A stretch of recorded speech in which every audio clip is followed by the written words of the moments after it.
All right, great crowd. It's great to see everyone here. While everyone gets seated, just set the stage a little bit. We have a amazing group of C-suite leaders joining us here today, and our goal is to talk about how fintech and how banks are thinking about fintech and how fintech is changing the role of banks, and especially in the way that you think about how to keep customers happy, how to keep talent happy, and how to stave off the competition. So we're going to try to cover all of those areas today. We're going to talk for about half hour, and then we'll do questions for about the last 15 minutes. So if you have questions, start thinking about them now and raise your hand, and there'll be people walking around with mics, and so we'll take those at the end. I thought it might be great if everyone introduces themselves, and we'll ground the conversation a little bit and then jump into questions. Jack, do you want to start? Yes, so Jack Dugan, I'm the Global COO for Capgemini Financial Services. And I also lead our hypergrowth practices around digital, cloud, and insights and data. Hi, Yolanda Piazza. I'm actually the COO and Head of Transformation for Citi FinTech. And in addition, I'm currently the interim CEO for Citi FinTech. I'm Suresh Ramamurthy. I'm Chairman, CTO, and Janitor for CBW Bank. Hi, Ashok Vaswani, and I'm the CEO for Barclays UK. Great, thanks. Suresh, I thought maybe we would start with you. As someone who has been on the financial side and deep into the tech side, first, I would love for you to give a little background explaining how you went from tech into finance, and then talk a little bit about what you wish you had known about life deep into finance, and maybe what the rest of the crowd should know about how to think through how to work with technology companies. You know, my journey has turned me into religion now. That's how crazy banking is. And like any other fintech, I looked at banking and said, this can't be that hard. Why are bankers struggling so much? So I said, let me take a journey where, rather than cursing and saying banks are bad, let me be inside a bank. And where were you at the time when you were saying all this? I was sitting in Kansas. I'd left Google, and I was Right. Trying to figure out what to do. And I'm highly unemployable, so I said, I won't get a job in a bank, so might as well buy one. So it ended, and then you keep underestimating the problems. And you get, in my case, I got more and more philosophical. So I finally reached a point, what is this all about? Right? We all hit that point in life. It turns out this is just a number in a database called a bank account. And everything else is a way to increment or decrement that. So why is all this complexity? It turns out over the last 50 or 60 years since banking became computerized, complexities emerged via payment channels for compliance as well as consumer compliance. They've gotten so complex, and different transactional systems have evolved over the last 40 years that you're in a gridlock. And each payment system is context specific, and the compliance therefore is context specific. So what looks like from outside easy to do, once you're inside, becomes tremendously complex. And all the banking organizations, even a small one, have evolved to address this complexity, like any species evolving, where they can now move away and rebuild it easily. So that's what I ran into. And there are many a time I realized I could have been somewhere else, instead of Weir, Kansas, seriously. But then you realize money is so fundamental to human beings. It's probably one of the most important inventions of human beings. It is how we attribute value to each other. It's how we keep artists from starving and keep this museum up, even if it doesn't create immediate value for us, right? So I'm happy to be part of the way money is evolving.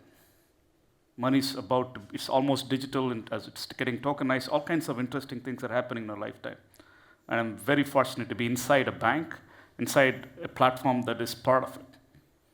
So I still don't know where this will end up, but having all the tools that I learned over the last N number of years, being in tech, being in delivering pizza. Actually, I delivered pizza across the street in Newark when I was a student. So all these things actually today help you put the future of banking in context. And I'm very fortunate to be there playing a role.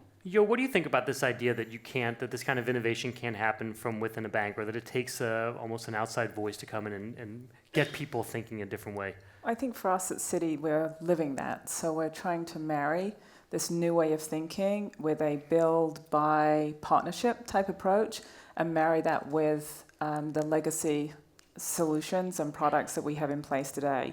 So I believe that you can combine them both, and I think we're going to become very successful in being able to find those right partnerships to be able to sit on top of, in some cases, our legacy platforms and really extend the suite to be able to get to customers quicker and really deliver on what their core needs are. So I believe it's a marriage of both, of looking at the fintech capabilities and really seeing how we leverage that and bring them together. So it is not a challenge or changing the mindset. You think it's really just a matter of finding the right people. And do you think this is it that easy to do? So, in my view, what really needs to happen is you've got to change the mindset of the organization, right? I don't think you need to a massive scale of letting go your existing people and getting a whole bunch of new people and stuff like that. Look, I think in all of this equation, let's not forget the person. There's a human element there. And the human element is something that we've been dealing with for, well, in the case of Barclays, 326 years, right? Now, 326 years is a long period of time. We understand how to deal with people.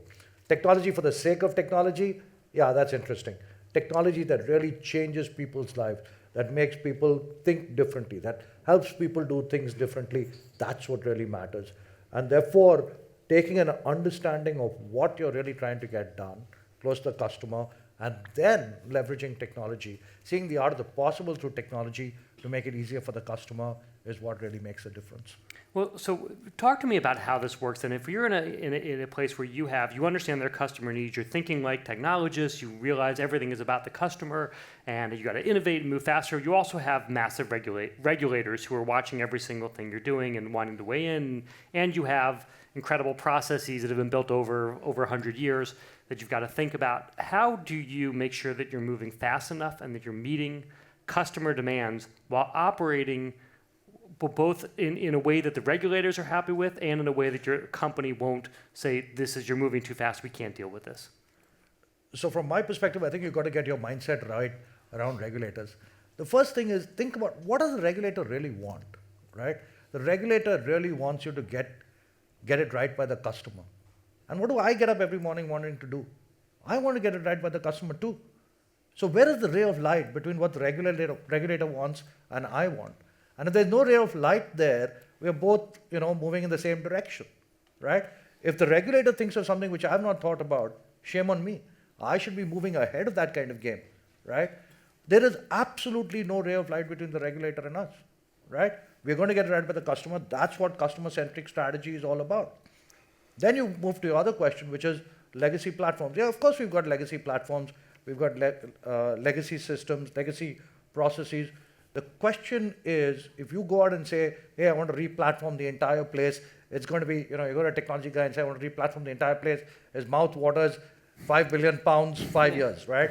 And then chances are it's going to be 10 billion in 10 years, right? So forget about it. What you got to do is you got to just identify which of your product processors have industrial strength and are scalable, and then impoverish them, literally impoverish them. Keep pulling out the capability, parking it into contemporary technology, make sure that they finally just do debit credit. Then you're building out everything in contemporary technology, and you get into a much better situation. So you're saying start with figure out one thing that you can move at first, and go from there. You don't want to try to reinvent everything. I didn't mean that. What I meant is the mindset around regulation, change that. Right. If you're sitting and bitching and moaning about regulators, you're wasting your time. Think about the technology strategy, and then think about customer journeys and how you change that. And I think that's the game plan. Now, we've been doing it. We've been at it for 4 years. I haven't finished. It takes a lot of time. Right. But then I was talking to Suresh. It's taken Suresh completely 8 years to build API kind of stuff. So if we're doing it in 4, not bad. We're still, in pretty much in the same track. Let's stay on the regulators question, because how do you feel about this idea that regulators we're all in it together, the regulators want the same thing? Is that the right way to think about it? Is that the way you handle regulation? I would echo a lot of what was just said. If you start with the customer and the customer can clearly articulate what they want, which is simplicity, access to tools that fit in with their lifestyle, And so once they start to describe that and you lay that out, it's just making sure that you can deliver that in a secure way. So I'm completely with you. It's not about challenging regulators to come off a position of protecting the customer. It's about challenging the way that we go about doing that. So once we understand the need, we can talk about different delivery vehicles, different mechanisms. Again, going back to simplicity, how do we repackage what we're delivering and how do we partner? But it does start with an internal mindset change first to make sure everybody's aligned before you can then approach the regulating bodies out there to start sitting and talking about a different need and a different way to think about it. And Jack, have you seen examples of banks or fintech operations that have either done great jobs with regulators or exactly the opposite, have done it exactly wrong? Well, I think to Yolanda's point, certainly the addressing the culture and the mindset, right, within the organization, and Barclays and Citi is doing that. I think the leadership engagement and enablements behind it, right, as demonstrated by the three leaders up here. I think the aspect of starting with the customer first becomes critical as far as how am I now making their life easier? How am I now meeting their needs? It's not a matter of I need a bank, but I need banking, right? And I need the services that come with that, right? And so again, that it is the mind shift, but also starting with that customer first perspective to then deliver that experience. Let's stay on the customer experience for a second. How do you, when you look at surveys of millennials who say that they don't have a connection with the bank, they're not sure they want to have a connection with the bank, is it possible that through technological innovation, through becoming more Apple-like, through figuring out ways that you attract them, that they are going to suddenly start loving their banks? Or is it going to be a fight to get them to even try out the products? And do you worry at all about other brands that they are more attached to serving as a bank-like role? It's a question for anyone. So if Yeah. I take it from our perspective, I think there's two aspects to this as we serve the millennials. I think we need to, first of all, it's about the experience. They want an experience with their bank that's different today. It shouldn't be us sitting there determining what they want to do. We really need to be able to bring them in. But I think it's about turning around financial services. We need to be part of educating. We need to be able to give them solutions that help them teach, that help them save, that give them options, that doesn't feel like it's a forced push into certain products that we sell. So I think as we think about AI and we think about really understanding what's their lifestyle experience, what are they doing, and how do they compare to their demographic, and start to share that information so they can make educated decisions, I think that's how we'll end up hooking in millennials. Again, we've got to completely rethink the stodgy approach to banking and really make it more of a service to educate. Mm-hmm.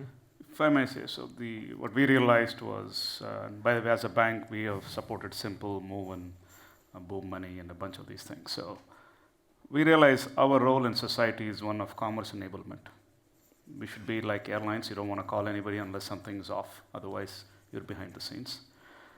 But if your role in society is of commerce enablement, you should be supporting the long tail, just like LinkedIn is, and just like Google is, Amazon is, and Facebook is. We are not. We are like Ford. You can have any color as you want, as long as black kind of banks today. So we launched a marketplace with a bunch of APIs, which where we baked in compliance behind the scenes. We took away the messy pieces of banking that a whole bunch of fintechs tried to address. Once you open up, we are starting to see some unbelievably interesting applications come out on healthcare. We have a guy who came and said he's going to be the Uber for drones. You start to see all these long tail applications come up. And you start to see even in savings, we are starting to say, I was just a kid around this, but somebody said, why can't I save $5 every time I use my card in Starbucks? Right? So we can do that today. The API stack allows us to create any number of long tail applications, but then you realize, as a bank, you cannot build every application. So then we looked at comps. How many apps can we really expect? You look at the iTunes marketplace, you have 1.7 million apps. Android is roughly the same. But then you look at the great-grandfather of all these marketplaces, MS-DOS. There's an application for anything on DOS. that was the original marketplace without certification. You just wrote it and threw it in yourself, it worked. So we think banks finally will end up, one steady state will be a marketplace-driven banking where long tail is supported, which will cater to every kind of customer, even if it's a customer segment of one, right? And we are only in the 70th or 80th day of launching that. And we're already seeing things that we had never thought we would see or didn't even anticipate. It's a very different approach than taking a customer-centric approach. I mean, what you're talking about is saying anyone can find a way to use our APIs to be able to build their own products. It is customer-centric from that point of view, where somebody else is saying, I have a customer segment of 5 that I can support. Right. You as a bank will never do that. But I'm fine with writing an app for that. And then I know how to monetize that. Right? We are starting to see that now. Yep. And I mean, for Yo, you've got to be thinking also about how to have technology like that, as well as pleasing an individual user. You're on the consumer side and on the B2B side. Have you ever thought about concentrating on one? Does it make more sense to? So if we look at the strategy, we've followed the same type of approach. So APIs are key. We need to be able to we need the reusability of it inside in, not just inside out. So it's been a core part of our strategy and our approach to be able to really kind of leverage that technology so that we can be able to partner with other entities and other third parties to be able to deliver different product offerings to our customers. And that's a critical part of our strategy going forward. What do you think, Ashok? Same thing? So look, I think as far as millennials are concerned, we are very, very lucky, right? Because any other product, I don't know, just pick a product, pick Pepsi or Coke or whatever. I mean, the customer has to feel thirsty, the customer has to choose not to drink water, the customer has to then think of soda, then within soda, then he decides whether Coke or Pepsi. So it's like a third or fourth order of decision, right? Usually, for most things, a customer has to reach out to the wallet to make a payment, to do something for the home. We are integrated in customers' lives. So however millennials are, that is not changing. Their relationship with money is what's really, really important. And how do we bring this relationship of money to life? In some cases, they want it completely invisible, in which case we can. Look, when you file your card in the Uber app or in the iTunes store, you don't even know which card, you kind of forget. That's a matter of being invisible in the kind of journey. On the other hand, the rent, when you rent a place or you want to buy a place, you have a far, far more deeper interaction with the customer. And I think that's what it's all about. This is not about, I really worry when we just keep thinking about this as technology. At the other end of it is real people, is real customers, and how they relate to money and how they think about it is what we've got to get right. But in that instance where you have customers who are saying, I'm fine with you being invisible, doesn't that change the entire value of the bank? Doesn't that? Oh, absolutely. It absolutely changes the value. For some, there is an advantage. Once you get embedded, it's difficult to disembed you, if there's a word like that. But then, to Suresh's point, there are lots of new opportunities that are coming up, right? I'll give you a fantastic example. So in the UK, the big stores, the D'Agostino's, Whole Foods kind of thing, is Waitrose and Tesco and stuff like that. Now, everybody wants to get the checkout experience to become really as fast as possible. The machine does a fabulous job with the scanning and everything else. The machine comes to a complete standstill when anybody shows up with six bottles of beer. Because now the machine has got to figure out, is this person below 18 or over 18? The machine just doesn't know. Now, if I walk to a store and somebody asks me what my age was, I'd be, honestly flattered. But the person knows how to make that decision. The machine doesn't. So then, because we've got the database to be able to determine the age, can that get fired off as an API right from the machine and get it done? That's a completely new source of revenue, interaction, relevance to both the customer and the supermarket. That's where things are kind of evolving, right? And those things will continue to happen. This is going to change. That's the way I think it's going to change. Yeah. I'm sorry. So go ahead, Joe. I'll bring Jack in a second. I think the difference is technology's become the enabler Right. to be able to offer products, to be able to do this test and learn and find out what's going to create the stickiness for the customers. And I don't think it's just millennials. I think it's the digital native. Yeah. It's people that have a desire to be able to use their money on the go, whether that's through payment solutions, whether that's to be able to trade, whether that's being able to save, whatever those core disciplines around financial services, that's what they want to be able to do. So how does technology enable it is really what we need to be able to make sure we're solving for. Jack, what do you think? Are brands at risk at all with fintech? Does this create, while they end up having technology that people love, does it also cause any problems with becoming slightly invisible to customers? Yeah, I mean, certainly it's a potentially radical change, right, from today's world. I think maybe a comment on the API economy, right? So APIs provide the building blocks to provide that future nimbleness. From our perspective, what's important is the ability to pivot, right? We're going to continue to learn. We don't have the crystal ball. We've got educated hypotheses on what are the business models of tomorrow. Well, the APIs now provide that building block for that nimbleness, right? And to Ashok's point, now offering or now providing enablement around new business models, new revenue streams, right? That we potentially couldn't foresee months ago, right? And again, provides that foundation. Let's talk a little bit about talent, and because everything we're talking about here requires having the right people to be able to think about APIs, to think about customers, to build products that people love, not necessarily talent that banks have spent a long time developing. How do each of you think about hiring and keeping people? What do you do when Google comes calling? How do you make sure that that people are staying around? You want to start? Yeah. No, I think that's a great question, right? At the end of the day, it's all about the people and the kind of talent. What do these kind of people really want? They want to have the confidence that when they come in, they can make an impact and they can make a difference, right? So my sense is that if you choose a few and really empower them and let them get on with it, usually that's what gets them excited.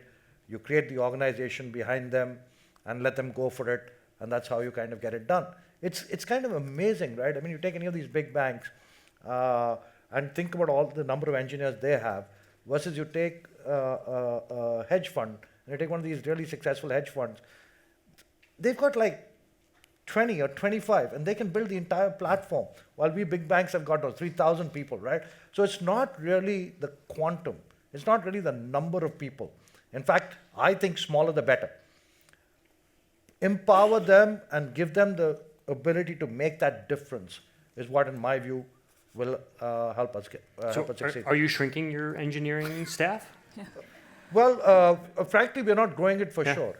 We're not growing it for sure. Okay. So I had to approach this differently. I made it a point only to hire people who had never been in banking. The core set of engineers mostly had a PhD in computer science or electrical engineering or physics or something, where they could actually understand algorithms, didn't care about programming languages because that's just a way to express, to tell the computer what to do. On the banking side, we decided not to hire compliance officers from other banks because I thought they would either have a heart attack or they would not be able to function. So I became a compliance officer. I certified. I gone through all this stuff. So we built our own compliance training because we thought compliance went from a siloed function to a horizontal function. We went from a transactional business to a process-based business. So we had to teach people how to think in processes as opposed to transaction. We had to have a clear roadmap for the tech guys on what they were building and how they thought about it. So we would scale. We would plan on scale. We would say, okay, we were applying for a license in India. I said, okay, how do we handle billion accounts? How do we design a system? We'll have a billion accounts. If so, how do you handle what is the TPS you need when all billion transact, right? So that's math. At that point, it's now chemistry, it's thermodynamics, it's physics. So that's kind of how we thought about it. Then we don't need that many people. We just needed a few guys, right guys. Yes, we did get poached by Amazon and some other guys in the valley, but by then we had actually, nice thing about math algorithms is they don't change when people leave. They still work. So that helped. And then we were able to build around that. But we had to literally rethink this. What has happened is we actually did have a traditional approach and we shut it down because software development has become industrialized. So you have a project manager and blah, blah, blah. That doesn't work. So we changed it around to a very flat organization, very accountable. The QA process is like as if you're QAing a car manufacturing. That's not, software can be rebuilt on the fly. You don't need a separate QA division. So we rebuilt all of that in a way that is very nimble, very small, and can rapidly deploy. We as a bank can now do a production release every week. If you needed to, we could do it twice a week. And I know Facebook can do it in 1 hour. Our goal is how can we be as nimble as Facebook or Google in doing production releases?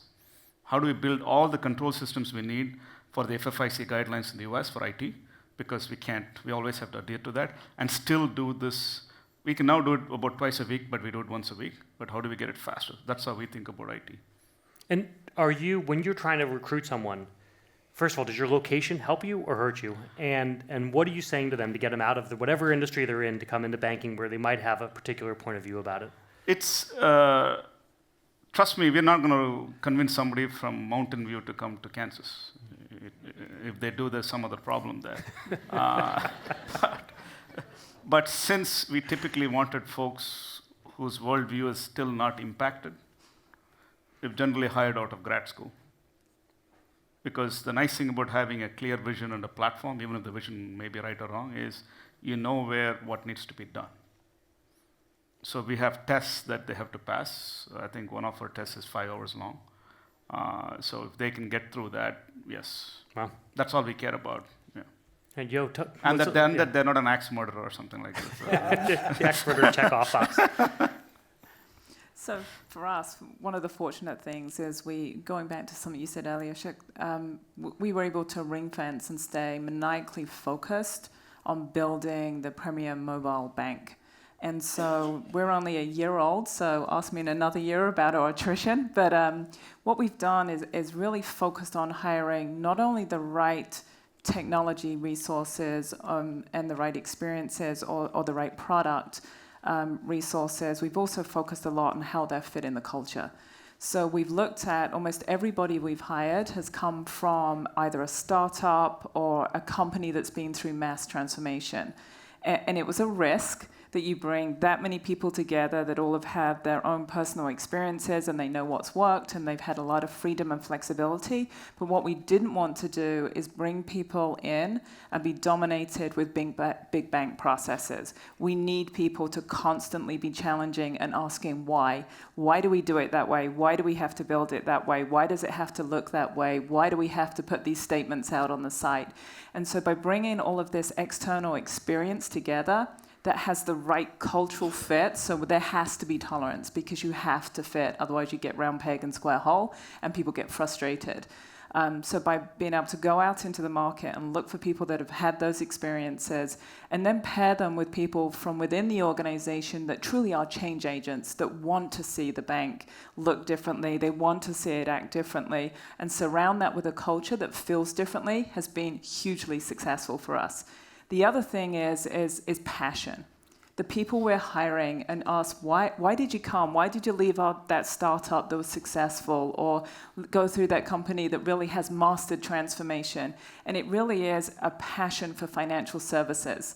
Everybody we hire that has to manage their money, they all have a need for financial services, and everybody has their own story around what they want to see change. And they want to be part of that evolution. They're recognizing that the industry's changing.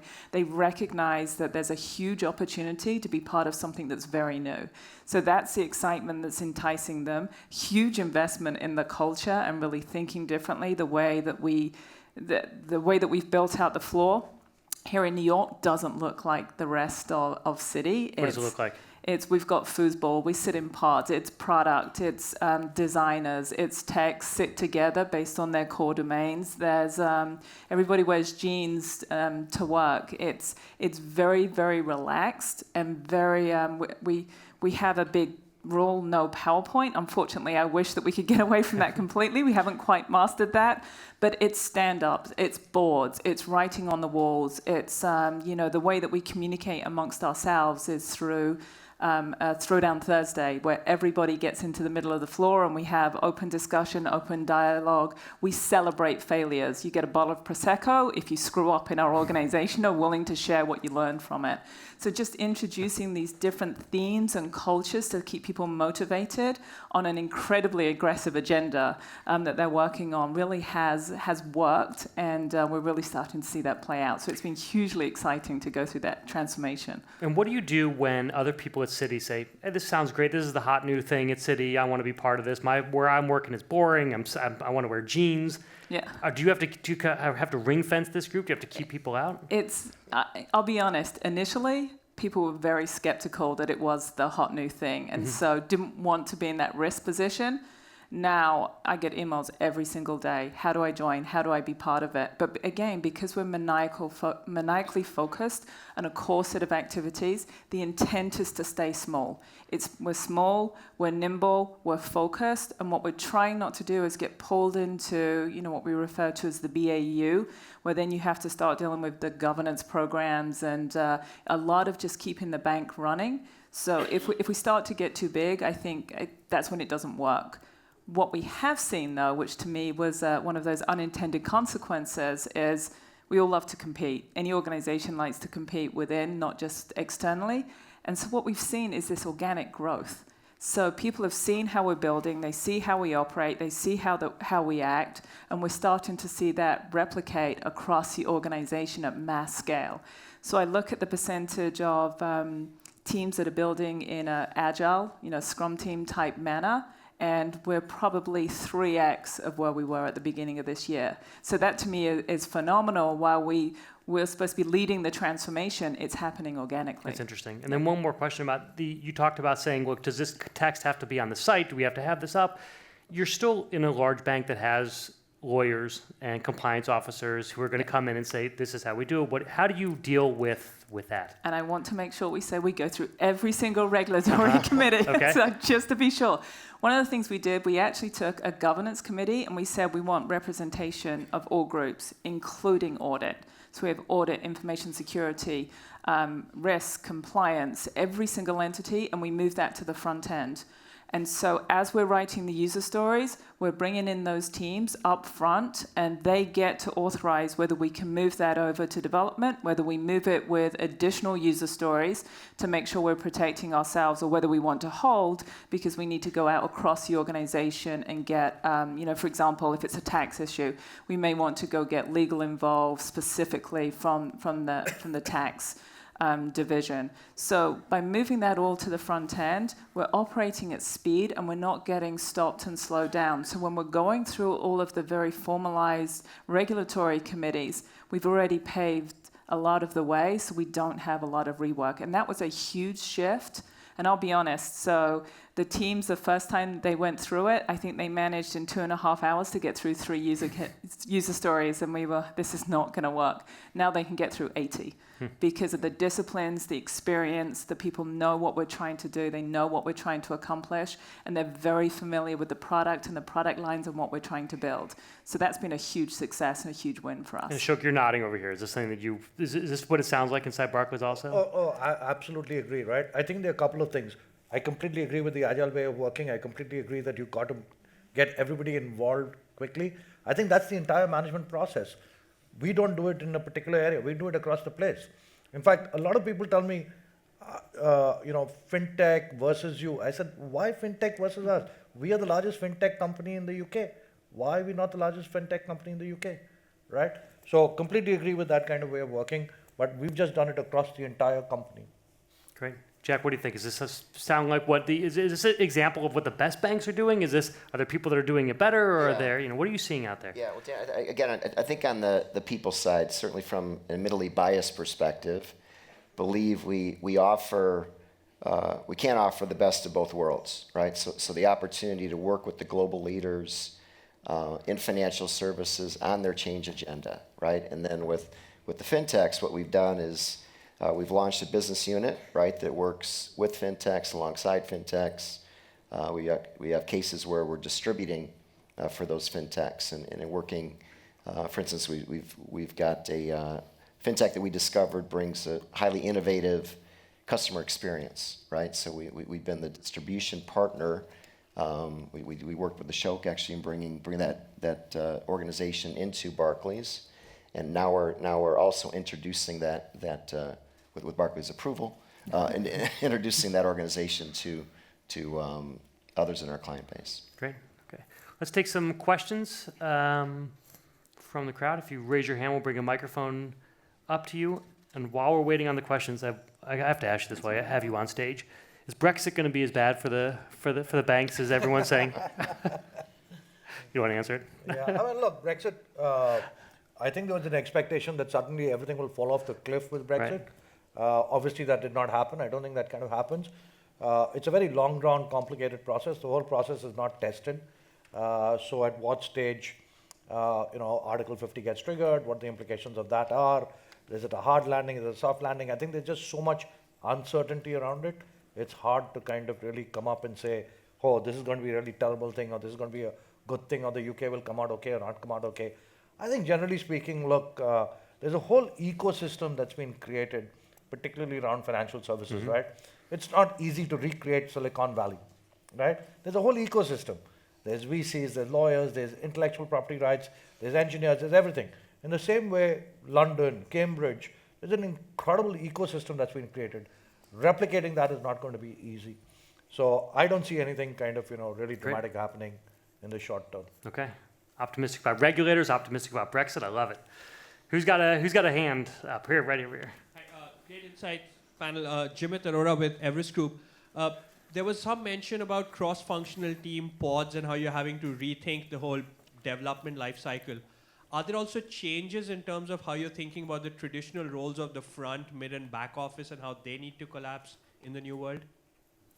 So from our perspective, the way that we build, we have product aligned with the development team. So we have product, we have design, and then we have the technology teams all sitting together in the same pod.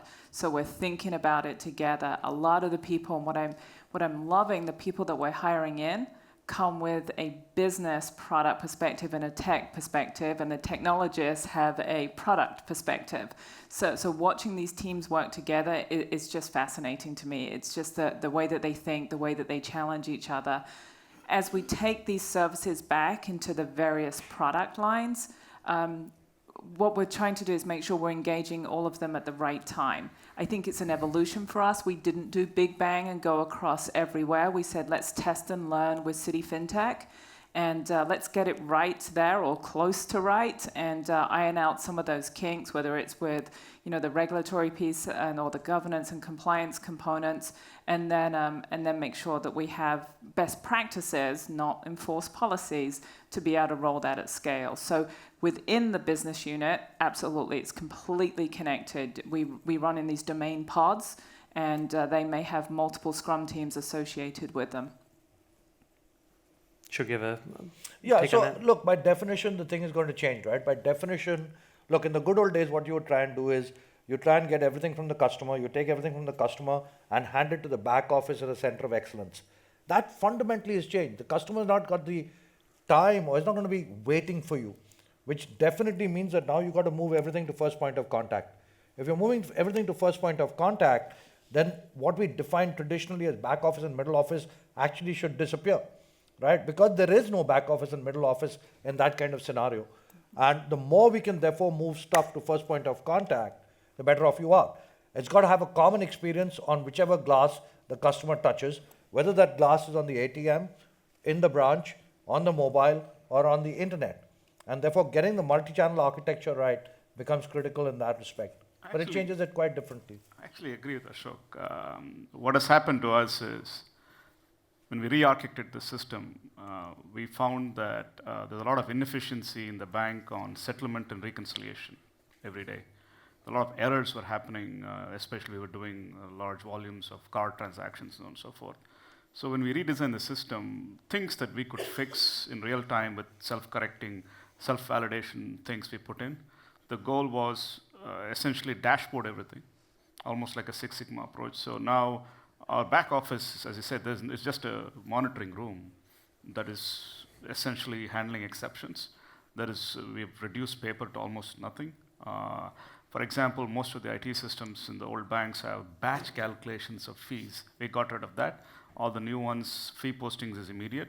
So end of the day, you're looking at a number real time. That is the right number. You have no more scheduler running. Compliance is not a batch process. Compliance is pre-transaction testing. Not only for compliance, regulatory compliance, watch list filtering, UDAP, all of that is done ahead of time. So product, when we define a product in a product management module, we take the entire process into account. So we have kind of got to the point of where we have process visibility in the bank. We are heading towards operational transparency. Then you can do P&Ls at operations level, which means everybody's included, right? That also means organizationally, we are cross-training people. So my legal is also my compliance officer who can also look at contracts, but also can opine on products, vice versa. So we're starting to see a certain amount of polymath type activity happening within the bank. So the but end at a of very back small office. scale, I was going to say one response to him was his budget is about 9 zeros more than mine for the APIs. So the cost per API may be different. All right, more questions. Who else has got something? Anyone else? Can't see. Jennifer, you got someone over here? I do. All right. Anyway. All right, so I'm going to ask, hopefully you can hear me. Suresh, I heard you say... You picked me of all the people. I heard you say that there's certain financial institutions that are one step from being obsolete, especially when you look at, let's say, Alibaba and Ant Financial, and these big e-commerce platforms really, having that end-to-end relationship with clients. So I'm curious, what's your view as you look out? Because I know we've talked about fintech, but it's big tech, right? And especially, the Amazons and the Alibabas. The two ways to look at that, and thank you for not asking me to name those organizations. But there are two ways to look at it. One is if you look at Nokia from 2005 or 6, it was the number one in every segment. It had a category of phones in every market, in every geographical place. If anything that mattered, Nokia was number one. What happened in 2005 was Andy Rubin was hired at Google. And then by 2006, Android was coming out. iTunes started to come out 2007. About 3-4 years later, Nokia ceased to exist as a phone manufacturer. That is the power of long tail. That is the power of a marketplace. When a good marketplace comes up that serves long tail, pretty much everybody goes to the marketplace because there's plenty of choice. It's nothing new. The bazaars have existed since time immemorial, right? So that's why you sell tomatoes in a market, not in your farm, right? Because you can sell bad tomatoes in a market, but good tomatoes are harder to sell in the farm. So when that happens, as we look at the marketplace, there's one caveat: banking is regulated, so there's a tier 1 issue and all of that. Outside of that, what will happen to banking is it's likely to create a few major banks that actually can serve the marketplace, and a bunch of vassal states that are living off the marketplace is likely to happen, is what we think. The other thing that she's referring to is if today there was a simpler charter offered by the OCC in the US, I think 99% of the existing banks will be dead overnight or very shortly after, because the technology that even a Twitter has or a Facebook has or an Amazon has far exceeds any bank that is in the market. They already have the organization. They already do. Google already does Google Checkout. Facebook already has built payment systems into every country to send money and pull money. So has Google, so has Amazon. They all already have everything that you need to send money. They actually have much richer customer profiles than anybody. So if there was a charter offered today in the US, within a couple of years, you can see the destruction of the existing banks, not the banking system. And I think to Suresh's earlier point, I mean, big tech has R&D in the billions, right? So I mean, compare the R&D that's available. Big tech has that, right? So again, is investing in financial service space. The question is, can that brand translate, right? Do I now have trust in that brand? Yet I've got a great customer experience, but do I have trust in that brand to handle what's most sensitive to me around my money and my assets. No, it just happened, right? Apple did Huckleberry Finn, Tom Sawyer on Visa and MasterCard. Got them to paint the wall for free and give them money, right? And now the new laptops have a Touch ID, so card not present transactions, it will go be cheaper in terms of risk to go through that. It's already happening in a very subtle way.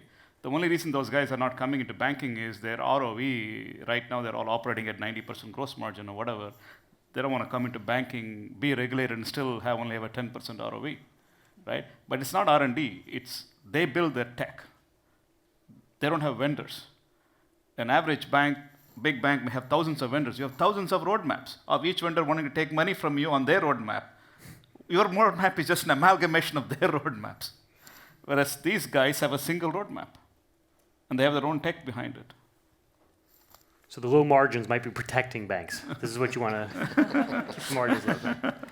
So I was curious about what this panel has to say about the ultra high net worth and high net worth portions of banks. So those are the really high value clients, as opposed to some of this conversation about retail transactions and banking. Great question. Who wants to take on high net worth? So I'll take it. Our first target market was around our Citigold customer. So that's exactly where we've been focused, recognizing that while they want a digital experience, they still want a branch banking experience, and they still want access to a very broad set of services. So I think it applies, and that's why I say I'd prefer not to talk about millennials. It's more that digital native and making sure that we're providing those options and those services through various different channels. It's not only a digital channel to that segment, because they really want to be able to bank anytime, anywhere, any place, through any channel that's convenient to them. And that's why we're making sure that even through the app, they have connectivity. They can hit the button and get hold of their RM or FA immediately, and that's a huge service. They're not going to be forced into a digital-only channel. So. I'm actually really surprised as to why the disintermediation for that particular segment, particularly the ultra-high net worth segment, is so low. Right? For some reason, and it's across the industry. Frankly, it's across the industry. It's not, Citi is obviously very good, UBS, Credit Suisse. The disintermediation has been really, really low. I have to believe that suddenly something's going to change. That's going to move the needle dramatically. We are working on some stuff, not ready for prime time, but we are working on some stuff. But I think somebody who catches that wave, this thing is going to suddenly move quite dramatically. Yeah, the next session is actually going to talk about some findings from the World FinTech Report. I think what we found is the affluents actually have been more receptive to the offer, right? And are now have a product from a non-traditional provider, or have 3 products from a non-traditional provider. So it may be just a little teaser for the next session that's So you coming. got to stick around now. We're going to take one last question. We're going to wrap it up. Hi, thank you. Oh. Can you hear? We'll take 2 questions. Go ahead. Oh, sorry. That's all right. Go ahead. Just wondering, Megan Kelly from Fidelity, thanks for your comments.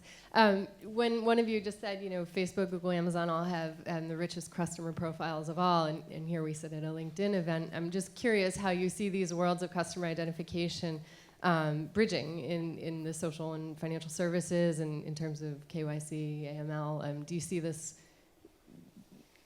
openness becoming more of a partnership? Or how does that work, privacy-wise, the whole thing? There are a couple of ways to look at it. There are countries where digital identity is a public good, where the country, take India, or even I think some of Eastern Europe, where you can actually verify somebody's KYC supported by a government platform, which actually makes the life of banks much easier because you can rely on that. And there are countries like US where the US Patriot Act is very specific and nebulous at the same time, depending on which way they want to go, right? And then you don't have GL Graham-Leach-Billy Act that makes it difficult to share information across certain things. Then you look at the guys like Facebook, Gmail. They have extremely rich profiles. They even know what you're thinking because you may have searched for Vietnamese food, and Google knows you're looking for Vietnamese food, right? So that's how rich their profile is. So if they choose to go into banking, they have a greater chance of managing risk and fraud and greater chance of making, anticipating a need for loans or anticipating a need for investment if you're, if you have excess cash. So I think that's what I was talking about. But short of that, the US is what it is today. We all have to make do with nebulous data. Yeah. So I completely agree with Suresh there. It's quite interesting that if you see how it's happening at pretty much the extreme. You see the Nordic countries, the Scandinavian countries, even the UK. I mean, we are offering digital identity to our customers today. And then on the other hand, you go to a country like India, 1.2 billion people, and they've got 900 million people on a national identity with biometrics, right? It is just stunning that a country like India with 1.2 billion people, right, is able to give 900 million people a national identity with biometrics. That completely changes the game, to your point, right? Because NPCI now validates biometric for every card transaction. Exactly right. And the same thing, I spend a lot of time in Africa. I'm seeing that happen in Africa. And what is incredible is that the so-called advanced countries are actually falling behind on stuff like that. It's quite fascinating and will have, to Suresh's point, significant implications.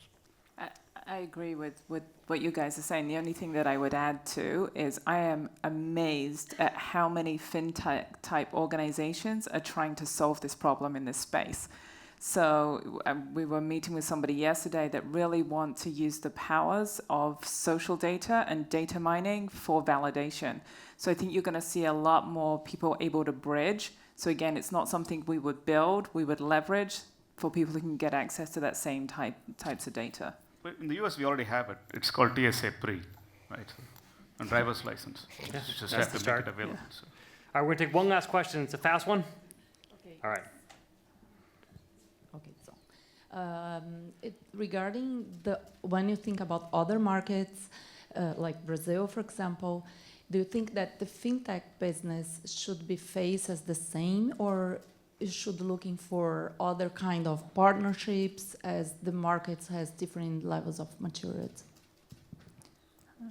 It's always about the long tail, right? So when we looked at fintech, when we started working with the Simples of the world about 5 years ago, then it was very simple. Oh, we're going to change the UI, right? Because UI was bad. Then with Moan, it was let's tap and pay. Let's change the experience how you tap and pay. With Boom Money, it's about can we text money to Mexico? Can we text money to Haiti?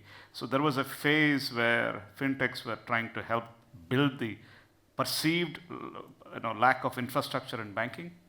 And then over time, big banks will see those signals and build the infrastructure. Once infrastructure is built, the compliance is baked. Then you go to a mature phase where how do I serve the long tail? Right? I think that is the way I see it as happening in the last 8 years. Okay. Yeah, I think from our perspective, we have what's called the Applied Innovation Exchange. So we have 10 labs, 30 centers throughout the world. The point is, so the exchange happening, so whether the local connection is certainly critical, right, to both the big banks and the fintechs. And the application, it can be different. But I think the point is whether that innovation is coming from Sao Paulo or it's coming from New York or the Bay Area, Tel Aviv, Tokyo, et cetera, that through that exchange and that network, we're able to connect and curate those opportunities. It's terrific. Well, thank you all very much. You've been great. Really appreciate it. Thanks.